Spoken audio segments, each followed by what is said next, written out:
Hey guys, Akil Stokes here, host of the Trading Coach podcast. You may not know this, but when it comes to this podcast, I don't use any outside help. There's no producers, no editors, just me. Now, don't get me wrong, I love every bit of the process, but being a one-man band also comes with a massive time investment. That's why years ago I switched from my previous podcasting host to Spotify for podcasters to streamline this process. Here I can save time by doing everything from a single platform, whether it's audio, video, scheduling, editing, even recording ads like this. So if you're someone that's looking to start a podcast and want to streamline the process so it's simple and as time beneficial as possible, I recommend going with Spotify for podcasters. I personally use them and I can personally recommend them. Fundamentals versus technicals. This seems to be the age-long debate in trading. Which one is better? Which one do you have to use? Well, in today's episode of the Trading Coach podcast, I'm going to share with you my opinion on which one I think is more important, but also tell you why it doesn't have to be one or the other. Both can be used in tandem. Busy week ahead or in the middle. Real quick, got a question, Akil. How come you don't have a module in the course covering how to use fundamentals for trading? What's the whole point of looking at news and how do you incorporate it into technical analysis? Well, I'd say this: we have lots of Q&A sessions on that, lots of podcast episodes on that. But we don't have a module on it because we don't trade based off of news. This can be a whole big rant. I don't want to waste too much time because we have a lot to look at in the market today. But I'll give you the quick version of it. Right? For me, news doesn't matter. For me, I wouldn't say none, but 95% of my trading decisions aren't based off of news, right?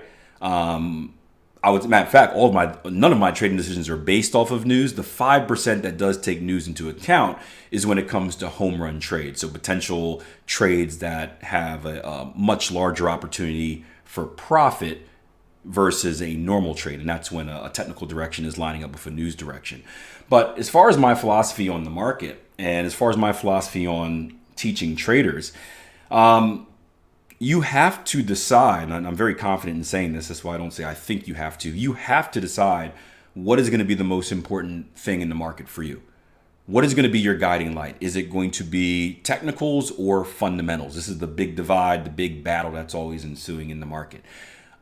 Are you going to be technically based or fundamental based? Now, you can use both, right? But one has to trump the other, right? It's like going back to sports references that I always use, right? If you are a coach, you typically have a philosophy, whether we are going to be aggressive and offensive or we are going to be kind of conservative and defensive. And that is the philosophy of your team. You're going to sit back and play good defense, or you're going to be aggressive and play good offense. Now, defensive teams still try to counterattack. They still have offensive moments, right? Offensive teams still have to play a little bit of defense. You got to stop the ball from going in the net or whatever sport you're playing. But at the centerpiece, you have to have a philosophy and you have to stick to it. So for me, news doesn't make a difference. Technicals are the say-all, be-all in the market. We don't trade based off of news. We don't do fundamental analysis and try to make decisions based off what we think the news event is going to be. And that's why we don't have a module on it. I would tell you this, and this is not just my opinion, but speaking to many professional traders over my time. If you try to trade, and keep in mind, trading is different than investing, guys. Investing is different, right? Investing is a much longer term perspective, right? If you're going to trade off of news, you're going to have a very difficult time because the question that seems simple but isn't simple is how do you have an edge? So let's discuss that a little bit, right? So who can tell me what an edge is in the market? And this is going to turn into a podcast episode. Darn it, I said I was going to do a quick little rant. I wasn't going to get too much into it, and I already feel like I'm going to go like 3 or 4 minutes, but I don't care. Who can tell me what an edge is in the market? An edge is what? Casinos do have the edge in blackjack. Casinos have the edge in every game, right? Every game the casinos have the edge. And yep, that's how they make money. An edge is a statistical advantage. Would you guys agree with that? An edge is a statistical advantage In casinos, over the game, meaning that in blackjack, the house always has the most ways, the highest percentage to win. In craps, the reason that 7 is the crap out number, because if you look at the dice, 7 has the highest odds of getting hit. When you look at 2 dice numbered 1 through 6, 7 has the highest odds of getting hit out of any other number combination, right? Because you can get a 7 by a 1 and a 6, a 2 and a 5, a 3 and a 4, and then go the whole opposite way with other dice, right? There's 6 ways 7's can get hit, which is more than any other number, right? In trading, our edge is the statistical advantage that we have over the market, and that is our trading system. That is looking at X and knowing that X has a higher probability, a consistently high probability of returning profit. Doesn't necessarily mean winning more than losing, but returning profit. And we know that if we consistently execute X, which is the strategy, we will be profitable, right? So that is our technical edge in the market. And as a technical analyst, right, we create that edge with strategies. We create that edge with classic price patterns. We create that edge with indicators that do certain things or that project certain things to happen when they do certain things, right? There are technical tools that we can look back through historical data and say that this has worked this many times, blah, blah, blah, blah, blah, blah, blah. With the news, what is our edge? And someone just said we need to get the news first. So with the news, what is our edge? How can we create an edge trading news? How can we create a statistical advantage trading news? Well, the most common answer is this, right? You do your research on the news. Let me bring up my Forex Factory real quick. You do your research on the news and you project that, well, Forex Factory or whatever news source I'm going to tells me that a number is projected to be higher than expected. If it's higher than expected, then the currency should do blank. Is that the common thought process? Good news for a currency means it should be bullish. Bad news should be bearish. So we just research and make a prediction on if we think news is going to be good or bad. Well, if it was that simple, wouldn't everyone be doing it? Because we all have access to a website that makes a projection and a prediction for us.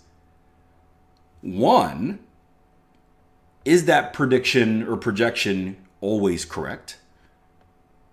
Two, is it correct most of the time? Three, and this is the one that really matters, and this is the one that most traders learn the hard way in the market. The unfortunate reality is that good news doesn't always equal a good result. Bad news doesn't always equal a bad result, unfortunately. And you can ask the experienced traders here in the room how many times they have seen a really good news result come out and the market go the opposite direction.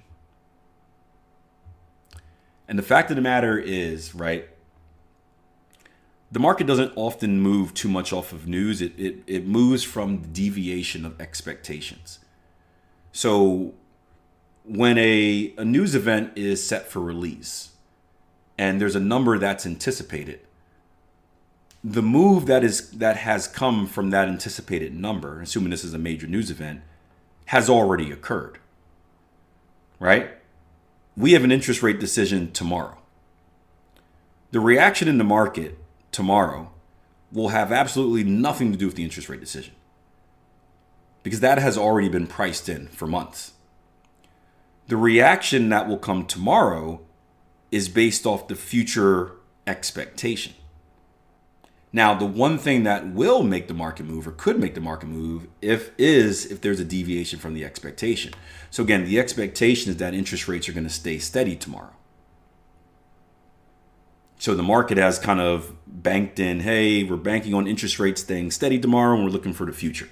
Now, if there were some type of surprise, which would be the deviation, where the market's like, surprise, we're cutting them, ha ha ha, right? With no fair warning, so people don't have a chance to establish their positions beforehand. Now you'll see that panic in that market where it's like, oh crap, they just did something we didn't expect and everyone's like moving their money around. That's where you see the big moves in the market. So it's very difficult to trade news. And it's funny, we spoke to, I don't know how many guys are familiar with Anthony Chung, right? He is a fundamental trader. And he will even tell you that he can't trade news. At least not by itself, I should say. So it's a very difficult thing to say. So that's my opinion on news. Again, I'm not here to convince you that what's better, fundamentals or technicals. You could be successful trading both ways. I think one is a lot, I don't want to say easier because I don't think any of it is easy, but one is more consistent and reliable than the other. But as a trader, that's a choice that you're going to have to make. What do I want to be? When we talk about developing your trading philosophy on the markets, what do I want it to be? Do I want to be fundamentally based and use technical second? That's what I do in the stock market. In the stock market, all of my decisions are based off fundamentals first and foremost, where fundamentally I like a certain company for a certain reason.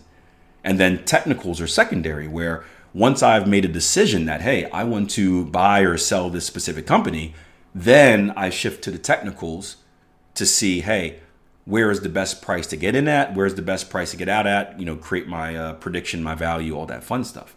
So as a stock investor, I am fundamentally first, technically second. As a trader, I am technically first, fundamentally second. I'm technically first in that I'm looking at the historical price charts to make my buying and selling decisions on the market.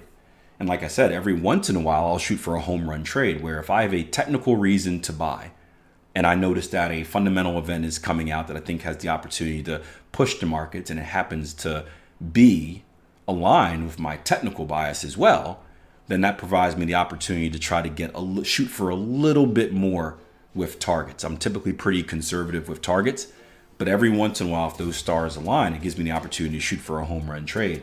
And I can tell you, if you can get 1 or 2 home run trades a year, it's a massive benefit to your equity curve. Hope you enjoyed the episode. This conversation came from one of our live trading rooms. We just finished up a workshop. We have a lot of new members on the platform, so we're getting some awesome questions and, well, just some really good trader chat. If you want to join the chat, join the community, head over to www.tier1trading.com. I recommend starting with a 14-day risk-free trial membership.